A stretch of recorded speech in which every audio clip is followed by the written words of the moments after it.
In a world cluttered with information, where truth is power, Lawin Weekly News stands apart. We delve deeper, uncover facts, and bring stories to light. From political showdowns and economic triumphs to the pulse of the street and the heart of the community. We capture the moments that define us, stories that challenge, inspire, and transform. Tune in live Sundays 8 a.m. Central Standard Time and Sundays 6 p.m. Central Standard Time. These are Lawin headlines for this week. Lieutenant Governor pushes for Sioux criminal probe after audit. Austin honors heroes in 69th Veterans Day Parade. Man indicted for capital murder in Dallas motel worker beheading. King Charles sends condolences to typhoon, earthquake victims in Philippines. 4 women honored at 2025 million rupees Philippines of North Texas Charity Gala. Ilocano Club of Metro Houston marks 44th anniversary with Gala fundraiser. Sabrina Carpenter to bring Alice in Wonderland to life as star and producer.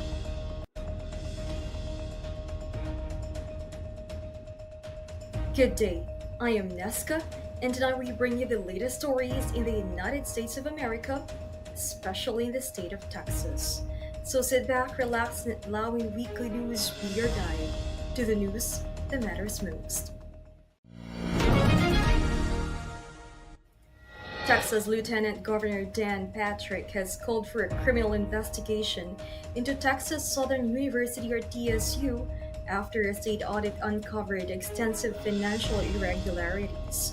The audit conducted by the Texas State Auditor's Office since May 2025 found thousands of unauthorized invoices amounting to hundreds of millions of dollars. Along with the significant financial and operational weaknesses, officials said the findings suggest possible mismanagement or fraudulent activity within the university. Patrick said he is concerned about the potential misuse of state funds and emphasized that no additional taxpayer dollars should be allocated to TSU until the issues are addressed.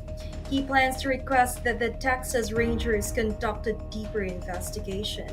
The audit has prompted calls for increased oversight, with state leaders stressing the need for transparency and accountability in publicly funded institutions.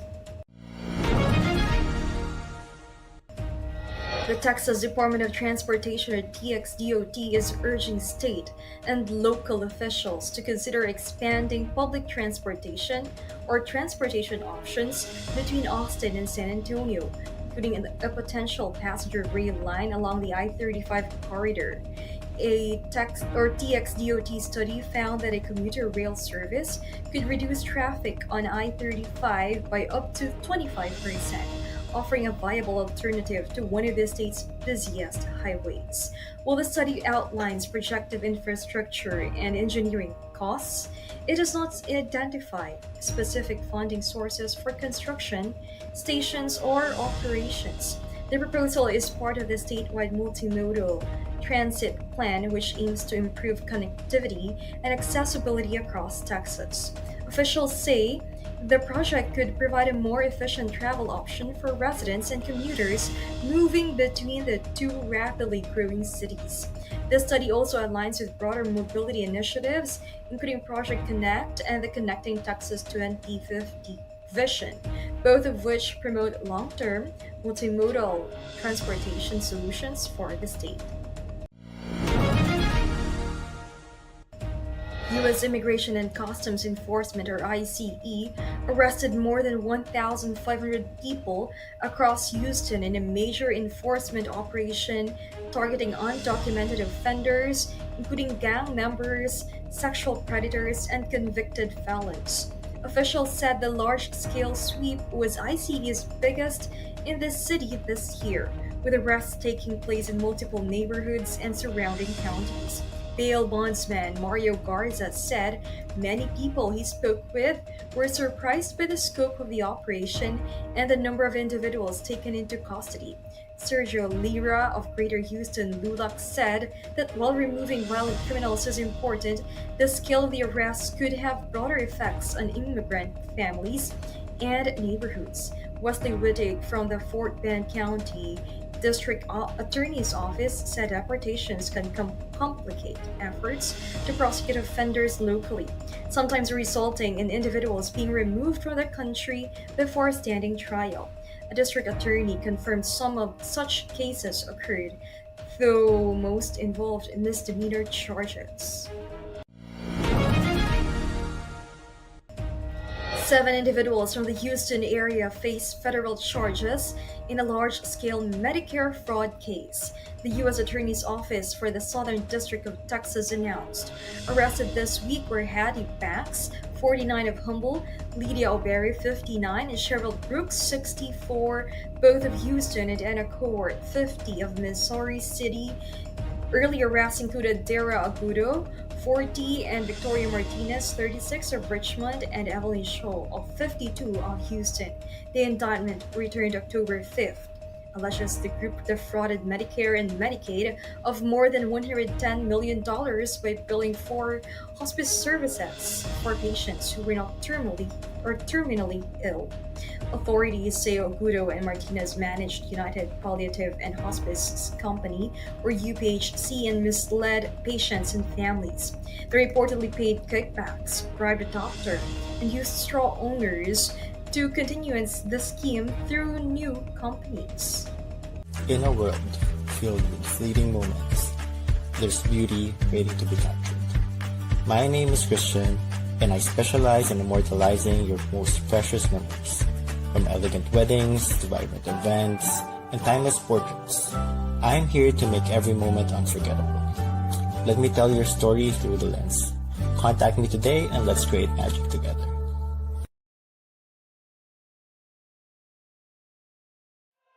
Journey to self-discovery and mastery. Be bold, why not? Season 6 with MJ Concepcion every Monday 8 p.m. CST. Don't miss out. Where every conversation is welcome at the table. This is Pink Table Talk with Dr. Carly D. Every Wednesday 8 p.m. Central Standard Time. Rice, spice, and everything nice. Welcome to the Philippine food scene with Adobo Queen, Nancy Reyes Lumen of Commissary Kitchen. Every Thursday 8 p.m. CST and Friday 9 a.m. Philippine time. Veterans and community members gathered in downtown Austin on November 11th for the 69th Annual Veterans Day Parade. The event was organized through the efforts of the City of Austin and the Military Veterans Empowerment Network. Participants marched from the Congress Avenue Bridge to the state capitol, featuring military units, veterans organizations, community groups, floats, and school bands. Spectators lined Congress Avenue to honor the service and sacrifices of veterans. City officials and military leaders joined the parade and later attended a ceremony at the state capitol recognizing all branches of the armed forces. Military vehicles and colored guards also moved along the route. Authorities implemented road closures and safety measures throughout the morning. Veterans expressed appreciation for the recognition, while organizers thanked volunteers and local businesses for supporting the event. Dallas County prosecutors have indicted Yordanis Cobus Martinez on a capital murder charge in the killing of Chandramouli Nagamalia at the Dallas area motel, authorities confirmed. Police were called to the motel after staff discovered Nagamalia deceased from a violent attack. Officers secured the location, gathered evidence, and interviewed witnesses as part of the investigation. Cobus Martinez was later taken into custody and now faces a capital murder charge in Dallas County Court. Officials have not disclosed a possible motive, and prosecutors are determining whether other charges may be warranted. The Dallas County District Attorney's Office is overseeing the case. Cobus Martinez is guaranteed legal representation and the chance to challenge the allegations through pre-trial proceedings and, if necessary, trial. Authorities have asked anyone with additional information to contact a designated tip line. Bexar County is expanding its constable staff to enforce Senate Bill 1333, a new Texas law aimed at speeding up the removal of squatters from properties, county officials said. The law gives property owners a quicker process for removing unauthorized occupants after filing a complaint. County leaders plan to hire more constable deputies to handle an anticipated rise in cases and strengthen enforcement. Officials noted an increase in squatting reports as a primary factor behind the staffing expansion. Previously, property owners often navigated lengthy legal procedures to address unauthorized occupancy.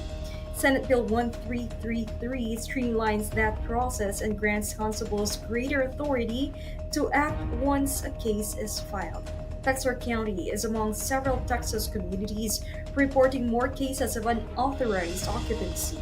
County leaders said the additional deputies will help ensure quicker responses to complaints and more efficient case handling under the updated legal framework. Senator John Fetterman was hospitalized Tuesday evening following a health incident at his home, his office confirmed. A spokesperson said Fetterman experienced a ventricular fibrillation flare-up, which left him lightheaded and led to a fall. Ventricular fibrillation is a serious heart rhythm disturbance that can cause cardiac arrest if untreated. Fetterman remained alert after the incident and received immediate medical attention. He is currently under observation at a nearby medical facility. Governor Josh Shapiro and fellow senators expressed concern and wished Fetterman a swift recovery. His office stated that his duties will continue without interruption, with staff managing day-to-day operations during his hospitalization. Officials have not provided additional details about his condition or the expected timeline for discharge. Join us for a captivating new series where Lawin sits down with the trailblazers of the music and entertainment world. Discover the stories behind the faces and voices that shape our culture and community. We will bring you exclusive interviews with industry legends and rising stars. Behind the scenes insights and get a peek into the creative processes and personal journeys. Artists and performers and their upcoming shows and events. Stay tuned for more updates and sneak peeks. Follow us on social media and subscribe to our channel.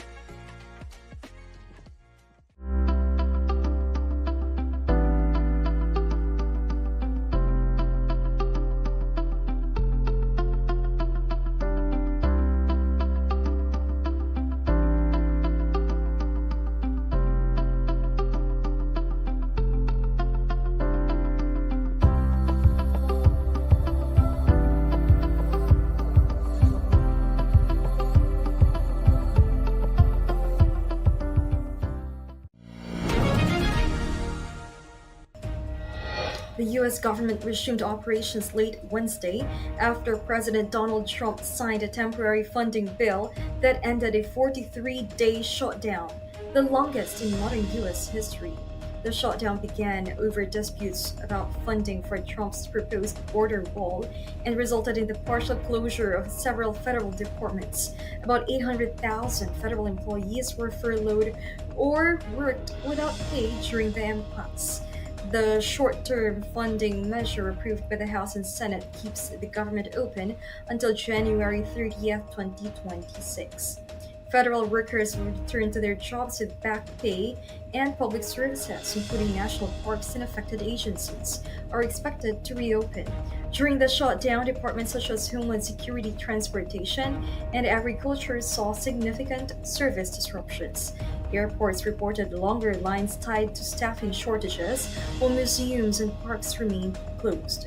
The temporary bill does not include the $5 billion in border wall funding sought by the president, leaving the core dispute unresolved.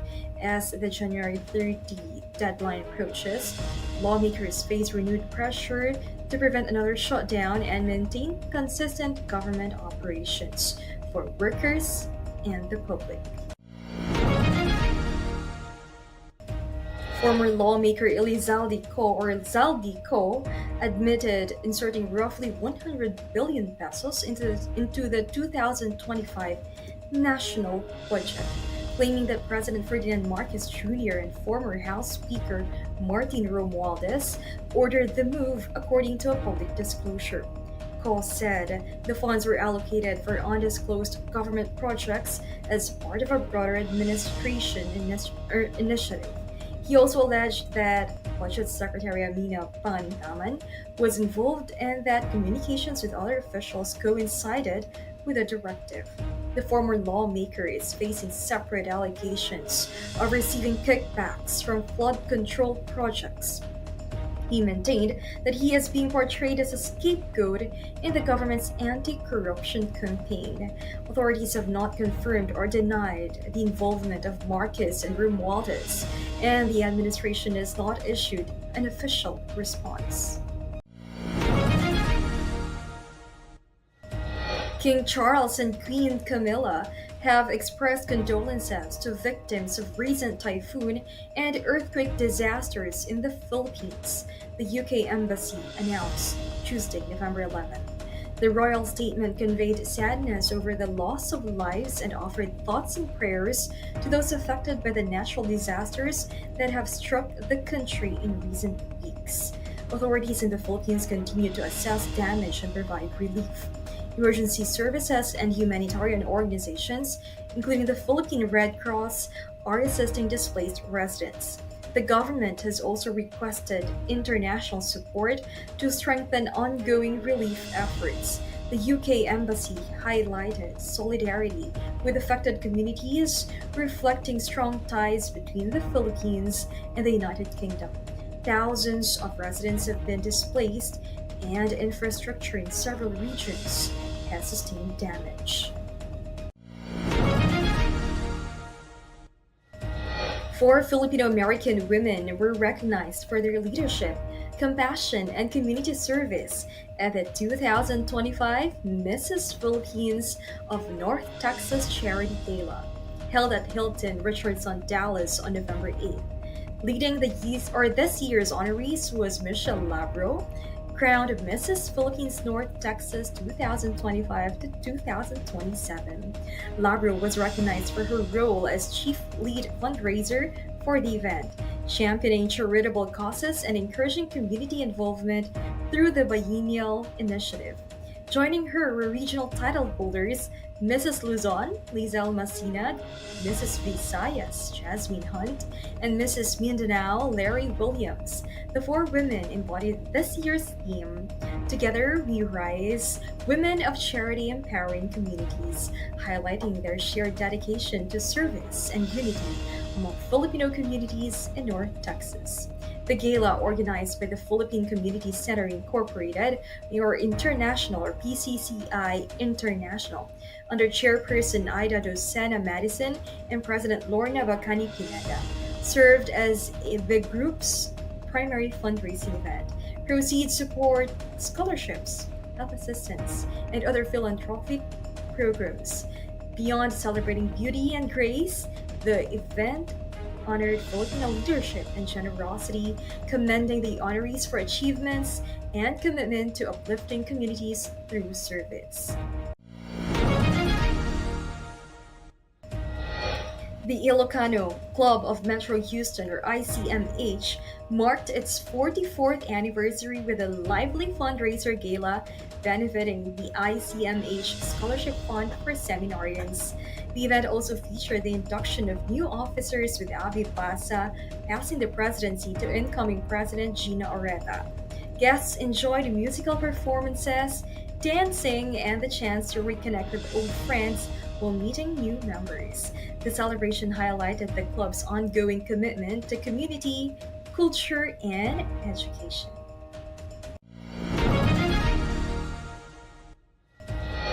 Consul General Gunther Salis visited the 4th annual Lone Star Palenque at Levy Event Plaza on November 9th, officials confirmed. Organized by the Filipino American Community Endeavor, or PC, under President Mark Sampelo, the event is the largest Filipino market and cultural gathering in the Dallas-Fort Worth area. Last year, the festival attracted over 10,000 visitors. This year's market, themed Bayanihan, the community spirit, featured more than 120 vendors, including Filipino-owned businesses and non-profit organizations. The festival highlights Filipino culture, cuisine, and entrepreneurship while fostering community engagement. Consul General Salas joined PASI members or board members and other Filipino community leaders for the formal opening, emphasizing the importance of unity and support for local Filipino enterprises. Filing taxes, dealing with tax debt, or facing IRS actions is stressful, but you don't have to go it alone. Call 832-674-0829 or visit www.taxresolutionesq.com. For divorce and family law in Texas, Liggett Dizon Law Firm PC will guide you every step of the way. From initial consultation to detailed review of your case and strategic planning. We'll sit with you during negotiations or mediations, and represent you in court. Whether it is a family law, estate planning, or immigration, we will be there to guide through the final steps. So, leave your legal matters behind you and embrace your future. You can contact Liggett Dizon Law Firm PC at 346-5454-346 or visit dizonlawfirm.com. Organizers of the Los Angeles 2028 Olympics have unveiled the full competition schedule, highlighting marquee events such as the women's 100 meters and the Super Saturday session. The detailed timetable, released earlier than in previous cycles, sets the opening ceremony for July 14th and the closing ceremony for July 30th. Los Angeles will host the Olympics and Paralympics for the third time, following previous games in 1932 and 1984. The 2028 Games are designed to showcase both sports and local culture, with competitions staged at iconic venues across the city. Organizers are emphasizing sustainability and innovation in planning, while aiming to welcome thousands of athletes and spectators from around the world. The 2028 Olympics promise to be a major international celebration of athletics, community, and culture, marking Los Angeles as a global hub for sports once again.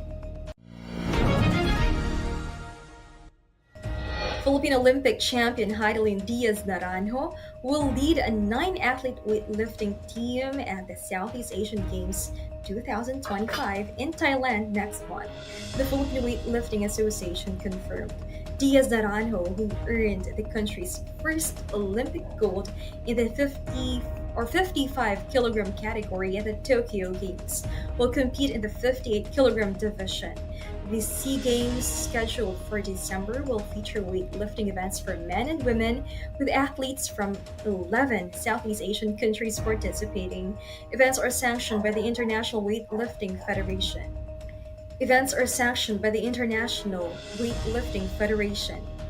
The team will travel to Thailand ahead of the Games to acclimate and finalize preparations. The Philippine Sports Commission has provided additional resources and training support for the athletes.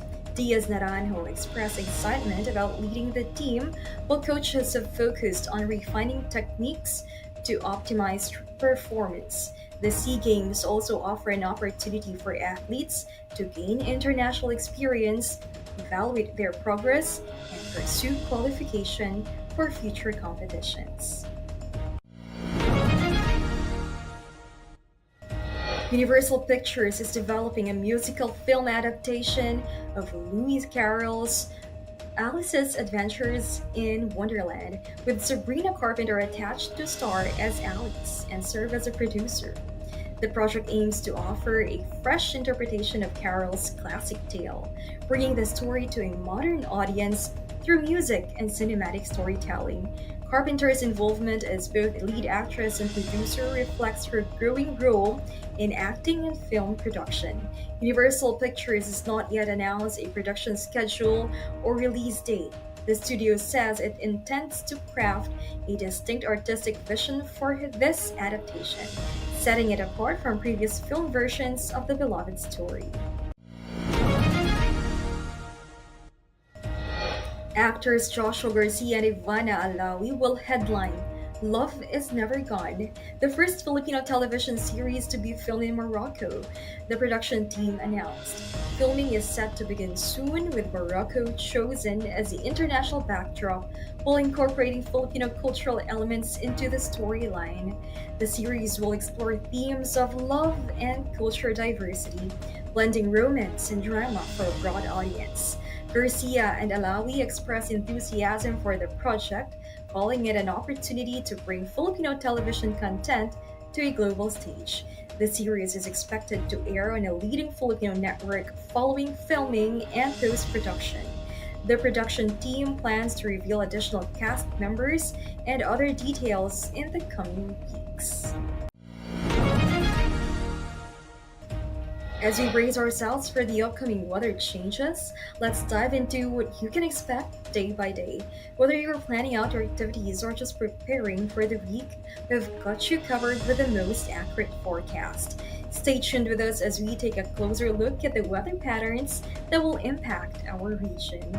Remember, here at Lawin Weekly News, we bring you the clearest skies to the stormiest forecasts.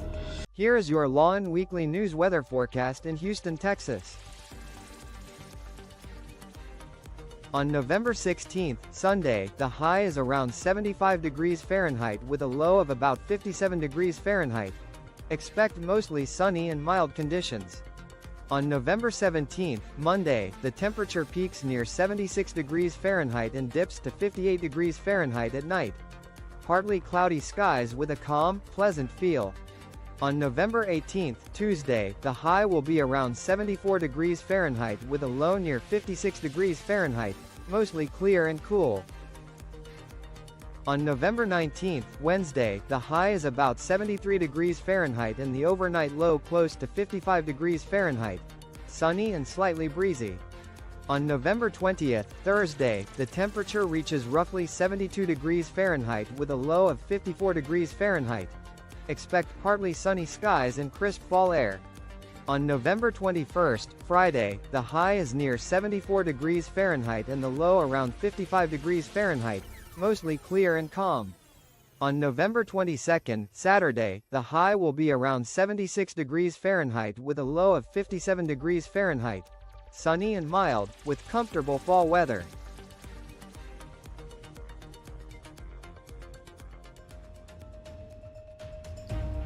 So those were the latest stories in Texas this week. I am Nesca Santina from Lawin Media Network. Have a great day. Lawin Weekly News. Tune in live Sundays 8 a.m. Central Standard Time and Sundays 6 p.m. Central Standard Time. Lawin Weekly News.